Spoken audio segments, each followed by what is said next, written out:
আজকে বাংলার মাটি বাংলার জল বাংলার বায়ু বাংলাকে আমরা বরণ করে নেব উত্তরীয় এবং কবির প্রিয় একটি গাছ দিয়ে ফুল ছিল হাসনোয়ালা ফুল, সেজন্য আমরা সেই ফুল গাছ দিয়ে আমরা মহাশয়কে বিবেকানন্দ স্কুলের ছাত্রী বরণ করে নিল।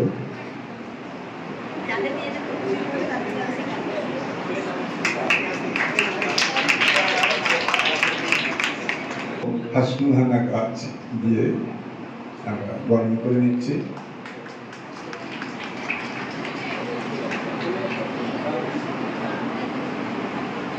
এরপর আমরা বরণ করে নেব স্কুলেরই প্রধান শিক্ষক শ্রী সোমনাথ মণ্ডল মহাশয়কে, স্কুলেরই ছাত্রী উত্তরীয় এবং হাসনুহানা গাছ দিয়ে তাকে বরণ করে নিচ্ছে।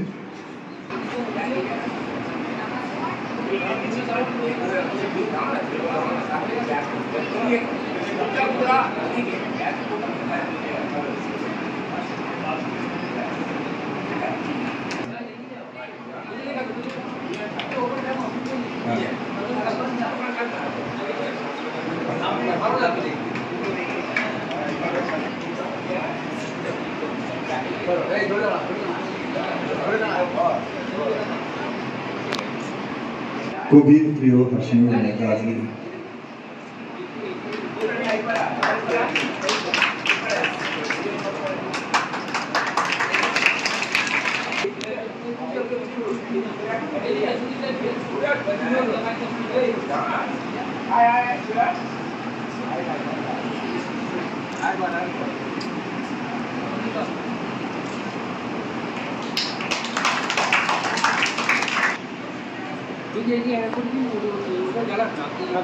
কবির প্রতিকৃতিতে মাল্যদান করছেন।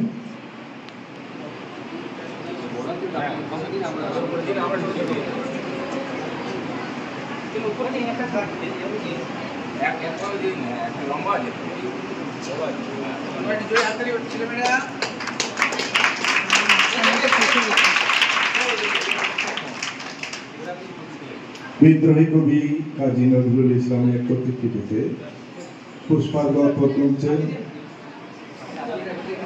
আজকের যারা অতিথি এবং ছাত্রছাত্রী। আমি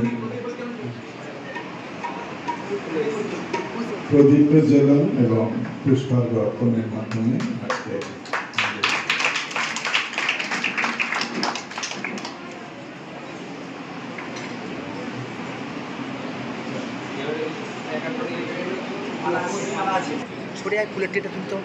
আমাদের প্রাণ প্রকৃতিকে আমাদের বাঁচাতে হবে, এই উদ্দেশ্যে গাছে জল দেওয়ার মাধ্যমে আজকের আমাদের এই অনুষ্ঠানের সূচনা।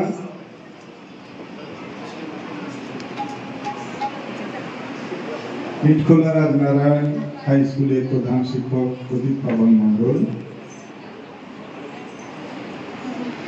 সম্মানীয় কৃতিশ বিশাল মহাশয় এবং আইনুল হক মহাশয় সকলের মিলিত জলদানের মাধ্যমে আজকে এই মহতী অনুষ্ঠানের সূচনা।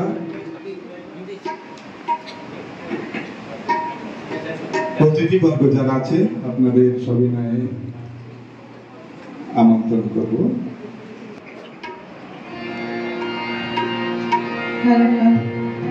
বাংলার মাটি বাংলার জল বাংলার বায়ু বাংলার ফল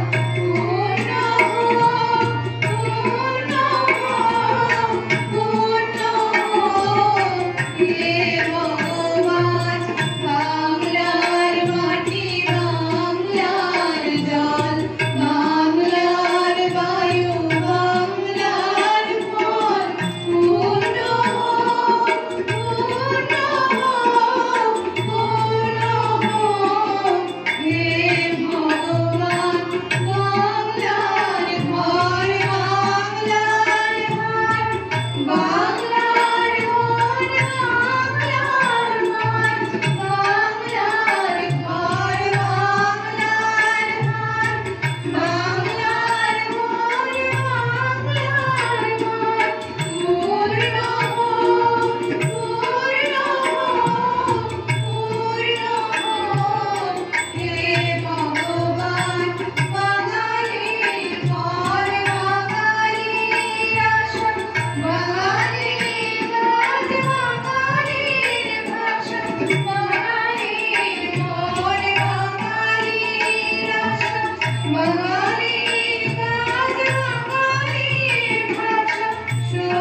বলতেন, আমার না রবীন্দ্রসঙ্গীত গাওয়া হতো না। নজরুল বললেন, ঠিক আছে চলো রবীন্দ্রসঙ্গীত শিখেই আমরা রেকর্ড করবো। চললেন শান্তিনিকেতন। রবীন্দ্রনাথকে প্রণাম করে বললেন, গুরুদেব এখানে কদিন থাকবো, রবীন্দ্রসঙ্গীত শিখবো। রবীন্দ্রনাথ হাসলেন। কিছুদিন থাকার পর হঠাৎ রবীন্দ্রনাথ যখন খোঁজ নিতে গেলেন, দেখলেন দুই বন্ধুর কেউ নেই, মানে দুজনেই চলে গিয়েছেন। ঠিক করেছেন, কিছুদিন পরে বুঝতে পেরেছেন এই গান তাদের পক্ষে গাওয়া সম্ভব হয়। খুব বিফল মনোরথ হয়ে দুজনে ফিরে এলেন। এই সময় বালিগঞ্জের একটি বাড়ি ছিল, সেই বাড়িতে নজরুলের আরাধনা ছিল। সেখানে ওই বাড়ির এক সদস্য রবীন্দ্রনাথের দাদা জ্যোতিরিন্দ্রনাথ ঠাকুরের সঙ্গে পাকবাজ বাজাতেন ঠাকুর বাড়িতে। তো সেখানে নজরুল অনেক গানের সুর করেছেন, অনেক গান লিখেছেন। এই করতে করতে হঠাৎ উনি একটা গান লিখে ফেললেন। প্রদীপ বলেছে, স্বাভাবিকভাবে যখন তখন তিনি গান লিখতে পারতেন। একটা গান লিখেছে, লিখে খুব খুশি। একজনকে ডেকে বললো, জ্ঞানকে ডেকে নিয়ে এসো, এক্ষুনি নিয়ে এসো। জ্ঞান আসলো, বলছেন, দে গরুর গা ধুইয়ে। এটা ছিল নজরুলের অভিব্যক্তি। খুশি হয়ে বললেন, দে গরুর গা ধুইয়ে। জ্ঞান তাকিয়ে আছেন, তুই বলেছিলিস না তুই রবীন্দ্রসঙ্গীত গাইবি? বলছি, হ্যাঁ তো, চলে বসলেন। বসে বললেন, দেখ রবীন্দ্রনাথের সুরে আমি কথা বসিয়েছি, কেমন লাগে দেখ তো। গানটা করলেন। গোস্বামীজি বললেন, জ্ঞান গোস্বামী বললেন, এ তো দুধের স্বাদ ঘোলে মেটানো হলো, কারণ তাই হোক। এই গানটি হচ্ছে, এই গানটির কথা নিয়ে অনেক কথা হয়, অনেক রকম প্রচার বলা হয়। বুলবুল মরে যাওয়ার পর শোকে নজরুল এই গানটি লিখেছিলেন, শূন্য এ বুকে পাখি মন ফিরে আয় ফিরে আয়। কিন্তু এই গানটা ওই জন্যে লেখা হয়নি। সেদিন তিনি প্রাণ ভরে হাসনাহানার বন্ধ নিয়েছিলেন। তিনি এই গানটা বন্ধুর জন্য রচনা করেছিলেন। সেই গানটি কি? সেই গানটি হলো রবীন্দ্রনাথের যে গান আছে, অল্প লইয়া সুখী থাকি তাই মর যাহা যায় তাহা যায়, কণাটুকু গেলে করি হায় হায়। এই সুরে এই গানটার কথা বসিয়ে দিয়েছিলেন। পরবর্তীকালে এই গানটি বিখ্যাত হয়ে গিয়েছিল। নজরুল আজকের দেখবে রিমেক হচ্ছে, এর কবিতা এর গান ও গাইছে। নজরুল কিন্তু রবীন্দ্রনাথের সঙ্গে দেখা হতেই বলে দিয়েছিলেন, গুরুদেব আপনার থেকে ছেড়ে দিয়েছি।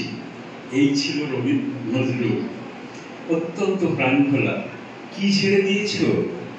সঙ্গে সঙ্গে গাইতে শুরু করে দিলেন। বুঝতে পেরেছ? শূন্য এ বুকে পাখি মোর ফিরে আয় ফিরে আয়। রবীন্দ্রনাথ বললেন, অপূর্ব। এই গান দিয়ে রবীন্দ্রনাথের সঙ্গে তার একটা বাঁধা পড়ে গিয়েছিলেন। এরপর আমি একটা ঘটনায় যাব, সেটা আরো কিছুদিন পরে। একদিন জোড়াসাঁকো ঠাকুর বাড়িতে মহর্ষি ভবনে রবীন্দ্রনাথ ঠাকুর খুব অসুস্থ, শুয়ে আছেন। হঠাৎ ভীষণভাবে কোলাহল ভেসে এলো। রবীন্দ্রনাথ বিছানা ছেড়ে বারান্দায় গিয়ে দাঁড়ালেন। সামনে উন্মুক্ত প্রাঙ্গণে দেখলেন দারোয়ানরা একটি ছেলেকে আটকে দিয়েছে। ছেলেটি উস্কো খুস্কো বাবরি চুল, মুখ চিতিয়ে আছে। সে শুধু বলছে, আমাকে ছেড়ে দাও, আমি যাবই। তারা তো ছাড়বে না, দারোয়ানরা ছাড়বে না। রবীন্দ্রনাথ ওখানে ইঙ্গিত করলেন, ছেড়ে দাও। প্রায় ছুটতে ছুটতে মহর্ষি ভবনের দরজায় চলে এলেন। লাফিয়ে লাফিয়ে সিঁড়ি পার হয়ে মহর্ষি ভবনের দোতলায় উঠলেন। রবীন্দ্রনাথ ততক্ষণ তার ঘরে ঢুকে গিয়েছেন, একটি চেয়ারে বসে আছেন। গিয়ে হাঁপাতে হাঁপাতে প্রণাম করে বললেন, আমি জানি আপনার অনেক সময়, কিন্তু আমার এই লেখাটা আপনাকে শুনতে হবে।